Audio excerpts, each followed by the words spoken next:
સુરતમાં પૂણા સીતાનગર પાસે સિગ્નલના ટાઈમિંગને લઈને લોકોનો વિરોધ જોવા મળ્યો છે. સુરતમાં શરૂ થયેલી ટ્રાફિક સિગ્નલની સિસ્ટમથી લોકોને ઠેર ઠેર હાલાકી પડતી હોવાની બૂમ ઉઠી છે. ત્યારે પૂણા સીતાનગર પાસે સિગ્નલના ટાઈમિંગને લઈને લોકોનો વિરોધ જોવા મળી રહ્યો છે. સોસાયટી બહાર રસ્તા નહીં હોવાથી લોકો રોંગ સાઈડ જવા મજબૂર બન્યા છે, જેથી સ્થાનિક લોકોએ વિરોધ કર્યો છે. અનેકવાર રજૂઆત છતાં કોઈ પરિણામ ન આવ્યા હોવાનું કહેવામાં આવી રહ્યું છે. તંત્રને તાત્કાલિક ધોરણે યોગ્ય નિકાલ લાવવા પણ અપીલ કરાઈ છે. સુરેશભાઈ સુહાગિયાએ કહ્યું કે ટ્રાફિક સિગ્નલનો વિરોધ કરી રહ્યા છે એ નિયમનો અમલ કરવામાં લોકોને કોઈ સુવિધા અપાઈ નથી. સર્વિસ રોડ કે ક્રોસિંગ અપાયા નથી, જેથી લોકોના ધંધા વ્યવહાર ઠપ્પ થઈ ગયા છે. અહીં મોટા પ્રમાણમાં લોકોનું રેસિડન્સ આવેલું છે. કોઈ જ સુવિધા ન હોવાથી રોંગ સાઈડમાં વાહન ચાલકો જઈ રહ્યા હોવાથી અકસ્માત અને ઘર્ષણ સર્જાઈ રહ્યું છે. ટાઈમ મેનેજમેન્ટ સિગ્નલનું નથી, જેથી લોકોને ટ્રાફિકમાં કલાકો ફસાઈ રહેવું પડે છે. વિપુલ બુટાણીએ કહ્યું કે અહીં મારે દુકાન છે. લોકો ફરજિયાતપણે પોઈન્ટ ન હોવાથી સાથે સિગ્નલ ન હોવાથી હજારો વાહનો પસાર થઈ રહ્યા છે. પોઈન્ટ ન હોવાથી 1.5 કિલોમીટરથી વધુનો લોકોને ફેરાવો થઈ રહ્યો છે, જેથી તેઓ ફરજિયાત રોંગ સાઈડમાં જઈ રહ્યા છે.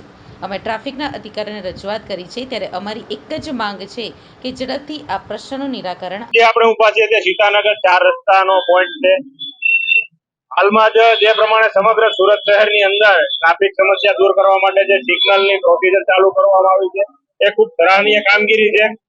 પરંતુ દરેક જગ્યાએ જે પ્રમાણે અલગ અલગ ટાઈમ મેનેજમેન્ટ છે એના કારણે જે આખા સુરતની અંદર જે સમસ્યા ઉદ્ભવી છે, અત્યારે સીતાનગર ચોક ખાતેના સિગ્નલોમાં પણ એ જ સમસ્યા છે. કારણ કે ટાઈમનું બરોબર મેનેજમેન્ટ ન થતું હોવાના કારણે લોકોને ખૂબ લાંબો સમય સુધી ટ્રાફિકની અંદર ફસાયેલું રહેવું પડે છે.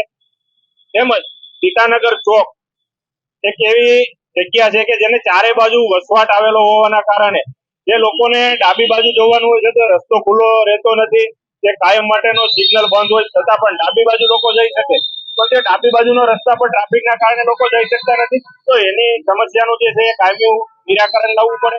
તેમજ સીતાનગર ચોક થી વિશ્વકર્મા જંકશન બાજુ એક પણ ક્રોસિંગ આપેલું ન હોય તો સામેની સાઈડ 5000 થી વધારે લોકોનો વસવાટ હોય તો એમાં પણ લોકોને રોંગ સાઈડમાં જવું પડે છે, એના કારણે ઘણી ફેર અકસ્માતો બને છે.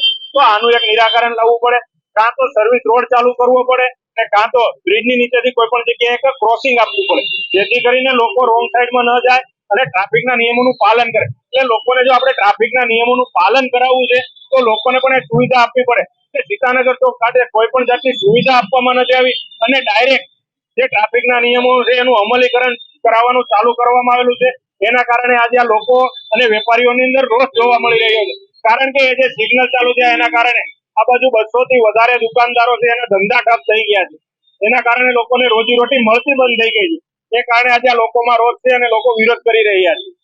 કઈ જગ્યાએ રજૂઆત કરવા જે આની રજૂઆત સીપી ઓફિસે કરેલી છે ડાયરેક્ટ કમિશનરને કે તમે પણ રૂબરૂ સ્થળ ઉપર આવો, આની મુલાકાત લો અને આનું કાયમી નિરાકરણ લાવો. કારણ કે જે રોડ ઉપર ટ્રાફિક થઈ રહી છે, આપણે અર્ચના સ્કૂલ થી ચાલુ કરીએ તો પૂર્ણ ગામ સુધી રોડ ઉપર એક ધારું ટ્રાફિક જોવા મળે છે. એનું નથી સુરત મહાનગરપાલિકા ઉકેલ લાવતી, નથી ટ્રાફિક પોલીસ ઉકેલ લાવતી. એટલે આનું પણ એક કાયમી સોલ્યુશન આવે એવી કામગીરી સુરત શહેર પોલીસ દ્વારા કરવામાં આવે એવી અમે રજૂઆત તો કરી છે. પણ આપના માધ્યમથી પણ અમે લાગણીને માંગણી કરીએ છીએ કે સીપી સાહેબ પોતે અહીંયા રૂટનું નિરીક્ષણ કરવા આવે અને એને કાયમી નિરાકરણ આવે, એ રીતે કાયદો બનાવે ને એ રીતે વ્યવસ્થા ગોઠવે. મારું નામ ચેતન રાદડિયા.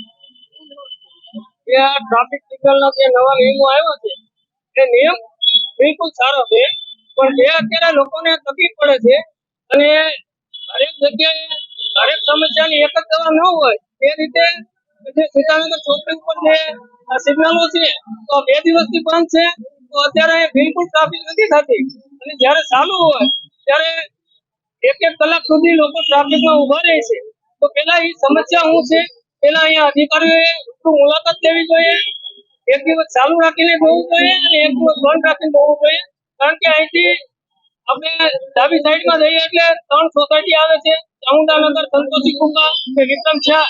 તો એમની અંદર જવા માટે લોકોએ રોંગ સાઈડમાં જવું પડતું હોય છે, કારણ કે બીજો કોઈ રસ્તો નથી. તો આ અમને સર્વિસ રોડ આપો અને આગળ જતા અમને કટઆઉટ આપો, જેથી કરીને લોકોએ રોંગ સાઈડમાં ન જવું. અમે ટ્રાફિક પોલીસ કમિશનરમાં રજૂઆત કરવા માટે જવાના છીએ.